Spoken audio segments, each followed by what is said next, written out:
And we've now entered the outlet center that the native people used every day of their lives. Some people call it the wilds or the wilderness. Native people, it was just home. And I am inside the framework of a native home that was put together by wonderful volunteers here at Downs Preserve. And it's in the shape of an upside down basket with a checkerboard weaving of, these are saplings. Saplings are young trees that are very bendable. And that's how I look at children. The children are young saplings that the wisdom keepers, the elders, are trying to impart information and teaching them different ways of how to grow, to grow straight and to be able to bend with the winds of life. So young saplings were used for the wigwam because they were easily bendable and tied together, sometimes with cordage. We call it string, but when people are making their own type of tying fastener, it would be called cordage. Or when the bark was stripped from the sapling and soaked in water, the outer portion of the bark could be used for tying the saplings together. Wherever saplings cross, there is a tie. So this is our framework.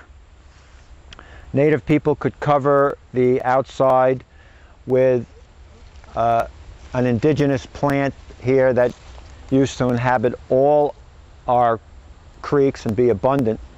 And this is called a cattails. And sometimes you might be familiar with it. It looks like a little hot dog growing at the top of the plant, or you might see two hot dogs growing at the top of the plant. But they call it cattails, and I just happen to find out I think it's because of the waviness, the way it blows in the breeze. So this is a woven cattail mat after the cattails were dried, and it would go on one layer and then another layer over, but overlapping so to keep off the rain, and then overlapping layers all the way around. Or a more permanent structure would be covered in a bark from the trees. So once the wigwam framework was covered, then another layer of saplings would be on the outside, so almost like a sandwich effect, but framework on the inside, cattails or bark in between, and then another layer of framework tying everything together. No windows.